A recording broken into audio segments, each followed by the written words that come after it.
T. Brown has been asserting the sextant can't work on globe Earth because you can't measure an angle to a curved adjacent. That would be the red angle at the top to this white curvature. The problem with T. Brown's claim is that you don't do that. You measure the angle between incoming starlight, the upper blue arrow, and incoming starlight reflect off a mirror, the lower blue arrow, this dotted line being the extension of the path of arrival of that reflected starlight, this pink arc on the right, and then halve it. Or you calculate the green angle, zenith angle of the star, by subtracting the red angle, elevation angle of the star, from a right angle, and you get the red angle by measuring the angle between the blue line, arrival of incoming starlight, and the lower pink line, red line, whichever that is, your line of sight to the horizon, and subtracting your horizon dip angle found in the nautical almanac. In conclusion, T. Brown is an idiot.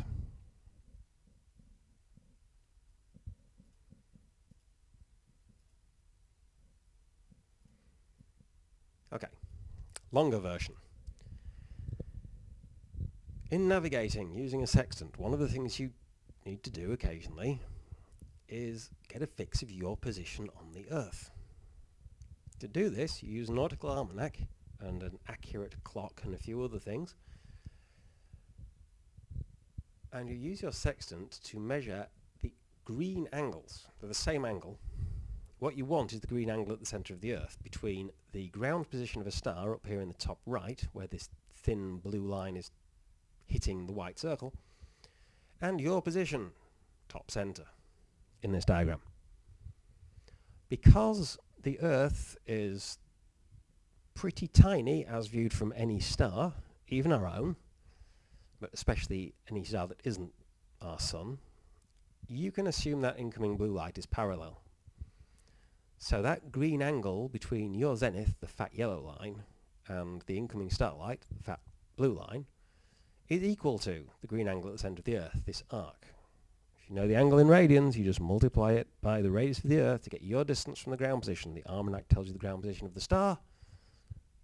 You now have a circle on the map and you know you're somewhere on it. Do this with 3 stars and you have a pretty good idea that you're somewhere in that little triangle where they don't quite meet.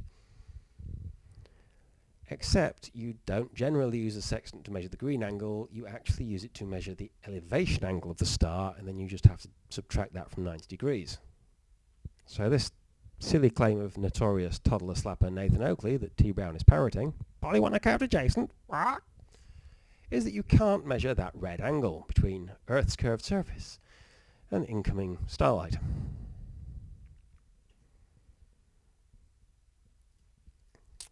Well, you don't, do you? If you're up in a plane using a bubble sextant, or you're mapping out a path from Chicago to Oregon using a bowl of mercury, you're measuring the angle between the upper blue arrow, light from the star coming direct to your eyes, and the lower blue arrow, light from the star hitting that bowl of mercury, or whatever other level mirror you've managed to set up, being reflected off it and then coming up to your eyes, and you halve that angle. That's the pink arc on the right. Halve it, get the angle from the upper blue arrow to this dotted line, which is horizontal plane through your eye. There's your elevation angle. Problem solved. If you're not using a bubble sextant or a leveled mirror or whatever, but are instead using the sextant what you might call the normal way, normal nautical way at least, you would have to measure this red angle, but you can't measure it directly. You calculate it. You calculate it by measuring that pink angle from the blue line, which is incoming starlight, down to the pink line sloping down to the right, which is your line of sight skimming the horizon. And then you subtract that tiny angle at the bottom of it, which you find in the nautical almanac, which has a table of these things based on your height above the surface. Probably ought to have multiple tables based on latitude and time of year because of prevalent weather conditions and so on, but details. That tells you the red angle. Subtract that from 90 degrees to get the green angle. There's your position. Well, there's your distance from the ground position of the star. In fact, those lines of sight to the horizon, or nearly the horizon, are curved due to refraction. Well-known thing.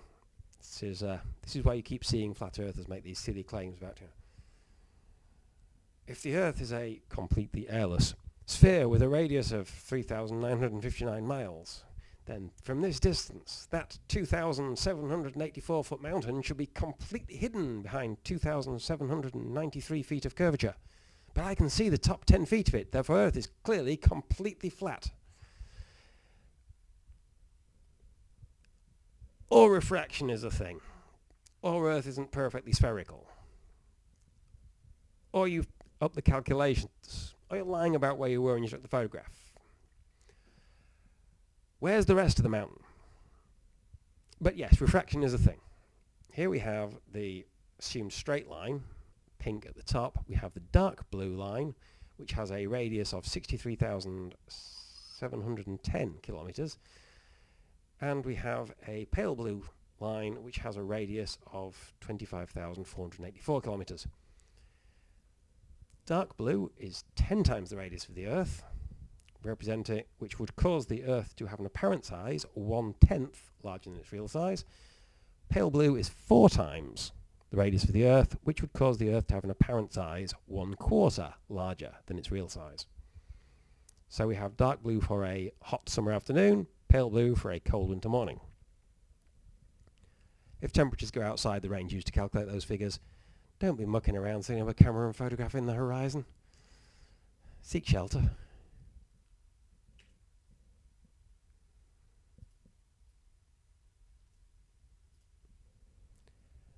To get a closer look, I wrote this. Put in whatever radius you like, whatever offset you like, it'll plot them. And it plots pretty much a fat straight line there. The upper line being slightly above the lower line because the observer is slightly above the surface. That's not helpful, so I zoomed out. I got pretty much the same diagram, didn't I? That. Pretty much the same as that. Different observer height represented. That one's really not to scale. In both cases, there's a problem that I'm showing this curvature. That would be way out in space. If I look at just a little bit, you can see on this scale, you don't get to see the curvature. So instead of drawing it as a diagram, we're going to have to calculate it. Joy of joys. Many numbers. There's your 63.7 thousand kilometers and your 25.5 thousand kilometers. You've got your straight line distance to the horizon, the cosine of the angles obtended by the apparent horizon and your position, which multiplied by the apparent radius of the Earth gives you the arc length. Then you use that arc length on the real radius of the Earth to give you the actual angle subtended by your position and the apparent horizon. And you find that the angle between eye level and the horizon, and the apparent horizon that is less than the angle between eye level and the geometric horizon would be with no refraction, and that the angle subtended at the center of the Earth by your position and the geometric horizon is less than the angle subtended at the center of the Earth by your position and the apparent horizon, even on the apparently larger Earth.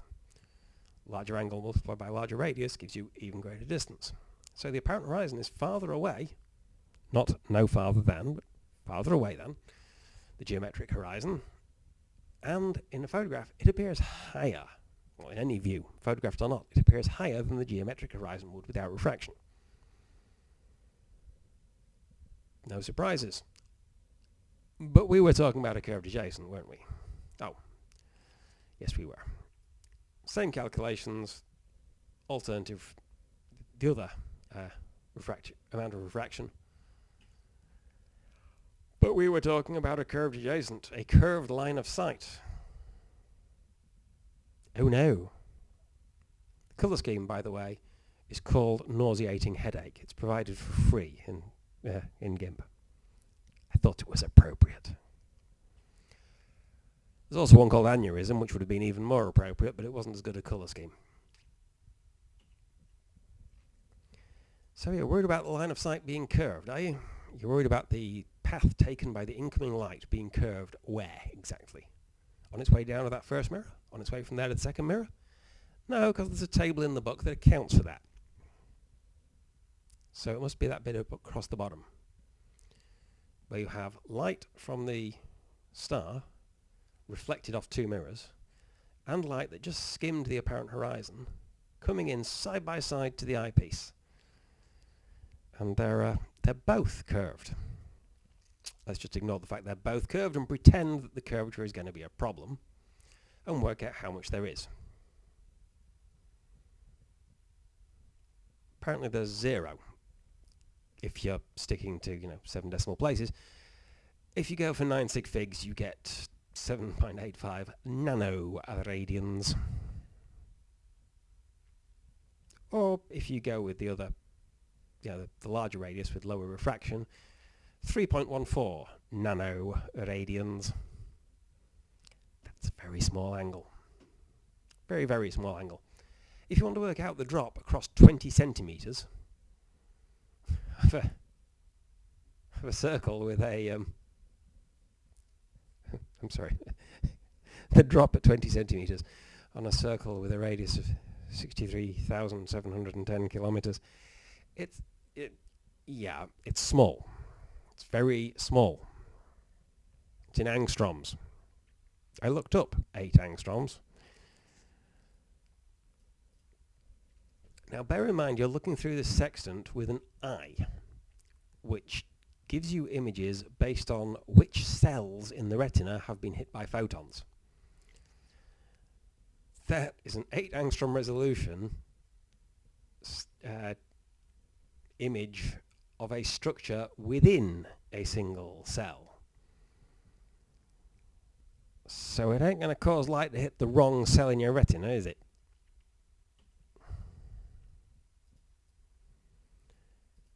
As for working out how large a camera you would need to actually photograph that tiny angle, you're wearing a Bob Latin scarf. In conclusion, T. Brown is an idiot. To elaborate, T. Brown is a clueless idiot. Because none of the angles measured is actually measured between a line and the surface of the Earth.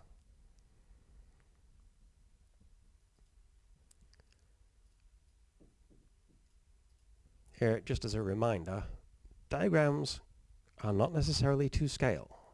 I quite often don't draw things to scale because drawing things to scale would be silly. For example, Earth and Moon. That tiny little grey speck in the top left is the Moon, half lit, and the little pale blue dot is the Earth, also half lit. That's them and the distance between them to scale. You want to draw a diagram of a solar eclipse to scale? That's with 500 kilometer pixels. You're going to want to use maybe 5 kilometer pixels. The result's going to be a very big picture. But if anybody does want things drawn to scale, well, the Japanese have you covered.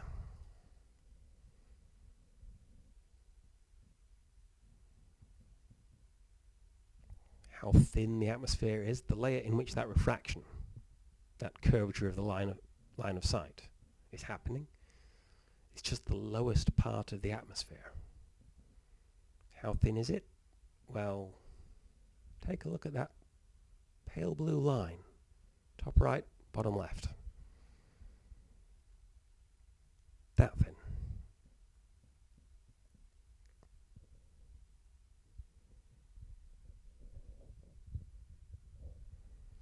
Now for the challenge. There's a mistake in this video.